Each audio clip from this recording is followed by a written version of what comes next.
Hello viewers, আসসালামু আলাইকুম। Mahbul study সার্কেলের পক্ষ থেকে তোমাদের জানাই আন্তরিক অভিনন্দন ও শুভেচ্ছা। প্রতিদিনের ন্যায় আজকে তোমাদের সাথে অ্যাপ্রোপ্রিয়েট প্রেপোজিশনের তৃতীয় পর্ব নিয়ে আমি হাজির হয়েছি। আজকে তোমাদের সাথে অ্যাপ্রোপ্রিয়েট প্রেপোজিশনের বেশ কিছু শর্ট আইটেম নিয়ে আমি তোমাদের সাথে আলোচনা করব। চলো দেখি, প্রথমে আমরা অব নিয়ে আলোচনা করব। তো ও এফ এর উচ্চারণটা অব হবে।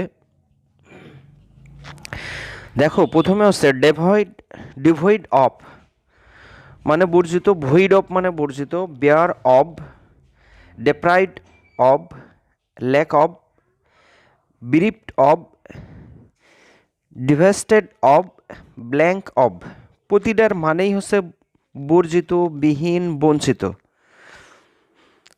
যেমন ডিভয়েড অফ মানেও বর্জিত, ভয়েড অফ মানেও কি বর্জিত। তো আমাদের মনে রাখার সুবিধার্থে আমরা যেটা করেছি সেটা হচ্ছে সবগুলারই সিনোনিম বের করে আমরা জাস্ট পরে অব বসিয়ে দিয়েছি। আর সেই সাথে মনে রাখতে হবে এই সবগুলার মিনিংই কি বর্জিত বা বিহীন। আর সেই সাথে দেখতে পারছো সবগুলাই কি অ্যাজেক্টিভ। তো দেখো, আমি বেশ কিছু না, দুটো এক্সাম্পল লিখেছি। Sadia is devoid of common sense. Sense মানে কি? সেন্স মানে জ্ঞান। তো সাদিয়া বর্জিত, কিসের বর্জিত, কি বর্জিত বা বিহীন, বঞ্চিত?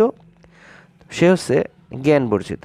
Sadia is devoid of common sense, Sadia is devoid of knowledge, Sadia is devoid of English grammar. হ্যাঁ, সে ইংলিশ গ্রামার বর্জিত, মানে সে ইংরেজি গ্রামার জানে না, সে সাধারণ তার জ্ঞান নেই এমন। তারপরে দেখো, I am now bare of money, তার মানে আমি টাকাবিহীন, আমি এখন টাকাবিহীন, তার মানে আই হ্যাভ নো মানি, আমার কোনো টাকা নেই। I am now bare of money, আমার কোনো টাকা নেই, তার মানে আমার টাকাবিহীন, টাকা আমার এখন আর নেই। এরপরে দেখব আমরা বিরত থাকা অর্থে কি কি ব্যবহার হয়েছে। বিরত থাকা অর্থে ব্যবহার হয়েছে refrain from, restrain from, prevent from, হ্যাঁ, abstain from, aloof from, debar from, absent from. তারপরে দেখো অ্যাবসেন্ট ফ্রম, এরপরে দেখো ডিটার ফ্রম, ডিসিস্ট ফ্রম। এর সবগুলা মিনিংয়ে কি বিরত থাকা। তো বিরত থাকা বা রাখা, এটা এই ফ্রেজগুলা কী হিসেবে ব্যবহার হয়েছে? হ্যাঁ, এটা ভার্ব হিসেবে ব্যবহার হয়েছে। তো দেখো, I was absent from the meeting, তারপরে you should refrain from the gambling. হ্যাঁ, তারপরে দেখো টু দিয়ে ব্যবহার করছি আমরা detrimental to, injurious to, harmful to, pernicious to, vicious to, prejudicial to, মানে ক্ষতিকর। সবগুলোর মিনিংই কি ক্ষতিকর। হ্যাঁ, ডিট্রিমেন্টাল টু মানেও ক্ষতিকর। এর মধ্যে আমরা যেটা খুব পরিচিত হার্মফুল টু, এটাই শুধু জানি কি যে ক্ষতিকর। এর সাথে বেশিরভাগ পরীক্ষাতে যখন পার্নিসিয়াস টু শব্দটা আসে তখন আমরা অনেকেই হুপলেস খেয়ে যাই, পারি না। এগুলোর সিনোনিমগুলো আমাদের কি করতে হবে, মনে রাখতে হবে। দেখো, প্রথম এক্সাম্পল আমরা লিখেছি smoking is injurious to health. তুমি এখানে হার্মফুল টু হেলথ লিখতে পারো, প্রিজুডিক্যাল টু লিখতে পারো। তারপরে example over eating is harmful to our health. হ্যাঁ, অতিরিক্ত খাবার আমাদের স্বাস্থ্যের জন্য ক্ষতিকর। হ্যাঁ, তার প্রথম এক্সাম্পলে লিখেছিলাম smoking is injurious to health. হ্যাঁ, ধূমপান কি আমাদের স্বাস্থ্যের জন্য ক্ষতিকর। ঠিক একই রকমভাবে ইন দ্য সেম ওয়ে, হ্যাঁ, ওভার ইটিং খাবার ভালো, কিন্তু অতিরিক্ত খাবার কোনো কিছুই ভালো না। হ্যাঁ, over eating is harmful to our health. Over ইটিংটা আমাদের স্বাস্থ্যের জন্য কি ক্ষতিকর। তো এইভাবেই তোমাদের কী রাখতে হবে, মনে রাখতে হবে সিনোনিম আকারে। হ্যাঁ, তুমি যদি মনে রাখো কি যে ডেট্রিমেন্টাল টুর সিনোনিম ইনজুরিয়াস, হ্যাঁ, হার্মফুল, তারপরে পার্নিসিয়াস, ফিসিয়াস, প্রিজুডিক্যাল। হ্যাঁ, এইগুলার সবগুলার যদি তুমি সিনোনিম মনে রাখতে পারো, তাহলে কি হবে, এটা এরপরে টু হবে, ফ্রম হবে না ফর হবে, এগুলো মনে রাখা তোমাদের জন্য অনেক সুবিধা হবে। তো এরপরে দেখি আমরা আস্তে আস্তে সিস্টেমেটিক্যালি, হ্যাঁ, গ্রুপ আকারে আমরা কি করেছি, এগুলাকে, হ্যাঁ, একত্রিত করার চেষ্টা করেছি, একই ধারণার একই সিস্টেমের, হ্যাঁ, কিছু শব্দকে একসাথে, হ্যাঁ, এক জায়গাতে গ্রুপ করে করেছি আমি, যাতে তোমাদের বোঝার সুবিধা হয়। এবার দেখো ফর দিয়ে কিছু, মানে যে ওয়ার্ডগুলো আছে সবগুলোর লাস্টেই কী হবে, ফর হবে। লং ফর, হ্যাঁ, লাস্ট ফর, LAST না কিন্তু LUST lust. Crave for, desire for, হ্যাঁ, yearn for, ambition for, wish for. সবগুলোর মিনিং কি, আকাঙ্ক্ষা করা, হ্যাঁ, আশা করা। দেখো he always longs for a vast wealth, সে সর্বদাই সবসময় বিশাল সম্পদের আশা করে, হ্যাঁ, সবসময় এরকম সে আশা করে কি যে আমার যেন বিশাল সম্পত্তি হয়, এটা লংস ফর করে। তুমি লাস্ট ফর লিখতে পারো, ক্র্যাপ ফর লিখতে পারো, ক্র্যাপস ফর লিখতে পারো। তারপরে দেখো সেকেন্ড এক্সাম্পলে লিখছি আই হ্যাভ নো, হ্যাঁ, ambition for worldly happiness.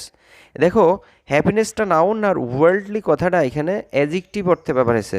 World noun, ওর পরে এলওয়াই যুক্ত করে অ্যাজেক্টিভ হয়েছে, মানে তার মানে হচ্ছে পার্থিব। I have no ambition for worldly happiness, আমার পার্থিব কোনো, হ্যাঁ, সুখের আকাঙ্ক্ষা নেই। এটা অবশ্যই কি, এটা নাউন, অ্যাম্বিশনটা অবশ্যই নাউন হিসেবে ব্যবহার হয়েছে। Long for, last for, crave for, desire for, yearn for, এগুলো নাউন, উইশ ফর নাউন, কিন্তু অ্যাজ এ ভার্ব। কিন্তু এইখানে অ্যাম্বিশনটা কি, অ্যাম্বিশনটা নাউন হিসেবে ব্যবহার হয়েছে।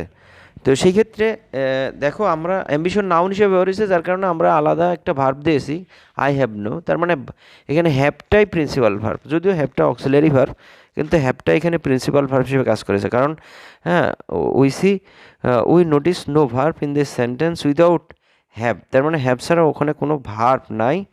যখন অক্সিলারি ভার্ব ছাড়া সেন্টেন্সে কোনো ভার্ব থাকবে না, তখন ওই অক্সিলারি ভার্বটাই কী হিসেবে কাজ করবে, হ্যাঁ, প্রিন্সিপাল ভার্ব হিসেবে কাজ করবে। সুতরাং হ্যাভ এখানে, হ্যাঁ, হ্যাভ এখানে কী বলবো আমরা, প্রিন্সিপাল ভার্ব। কারণ যখন আবার কাউকে সাহায্য করবে তখন হেল্পিং ভার্ব হবে। যদিও আমি বলি কি যে I have helped him, I have bought a pen, তখন কি হবে, হ্যাঁ, বট ভার্বকে সাহায্য করেছে হ্যাভ, সুতরাং ওখানে কী হবে, হেল্পিং ভার্ব হিসেবে কাজ করেছে। তারপরে আগের সেন্টেন্সে দেখো লংসটা অবশ্যই ভার্ব, সেজন্য ওখানে কী হয়েছে, হি যেহেতু থার্ড পারসন সিঙ্গুলার নাম্বার, সেহেতু আমরা ওখানে কী করেছি, ওর সাথে এস যুক্ত করেছি। তারপরে দেখো, হ্যাঁ, এখানেও ফর দিয়ে আমরা দেখেছি, কিন্তু মিনিংটা একটু আলাদা। লুক ফর মানে খোঁজ করা, সার্চ ফর মানে খোঁজ করা, সিক ফর মানে খোঁজ করা, হান্ট ফর খোঁজ করা, সেন্ড ফর খোঁজ করা, কোয়েস্ট ফর খোঁজ করা, হ্যাঁ, বা অন্বেষণ করা। হ্যাঁ, এই সবগুলোর মিনিংই অন্বেষণ করা বা খোঁজ করা। তার মানে দেখো I am looking for my mother, I am looking for my mother, আমি আমার মাকে খুঁজছি। কোনো ব্যক্তিকে খোঁজা হলে লুক ফর, হ্যাঁ, কিন্তু ব্যক্তিবাদে কোনো শব্দ খোঁজা হলে পরে কী হবে, লুকের পরে আপ হবে, লুক আপ। তারপরে দেখো he always seeks for money, হ্যাঁ, he always seeks for money, সে সবসময়তেই কী হয়, সে সবসময়তেই টাকা খুঁজে বেড়ায়, সবসময় তার কাজই হচ্ছে, হ্যাঁ, তার মানে his main purpose is to seek for money, তার মানে সবসময় তার কাজই হচ্ছে কী করা, টাকা খুঁজে বেড়ানো। হি অলওয়েজটা অ্যাডভার্ব, সিক্সটা হচ্ছে verb. He always seeks for money, সে সবসময়তেই কী করে, টাকা খুঁজে টাকার খোঁজ করে, টাকার অন্বেষণ করে বেড়ায়। তো আমি বলছিলাম কি যে লুকের পরে কখনো দেখবা লুক আপও হয়, কিন্তু লুক আপ মানে হচ্ছে খোঁজ করা, মানে শব্দ খোঁজা। যেমন তুমি কোনো শব্দ খুঁজে পাচ্ছ না, হ্যাঁ, শব্দ বলতে কোনো ওয়ার্ড, হ্যাঁ, তো ওয়ার্ড খুঁজে পাচ্ছ না, তখন তুমি বললে look up the word in the dictionary. কোনো শব্দ খোঁজা হলে পারে, আর কোনো ব্যক্তিকে খোঁজা হলে পারে, শব্দ খোঁজা হলে লুক আপ, আর ব্যক্তিকে খোঁজা হলে লুক ফর হবে। তো এভাবেই তোমরা এই ডিফারেন্টগুলা মনে রাখবে। হ্যাঁ, ইনশাল্লাহ। তারপরে এইবার আমরা, ঠিক আছে বন্ধুরা, ভালো থেকো, সুস্থ থেকো, এই কামনা করে আজকেই রাখলাম। Tata, bye bye.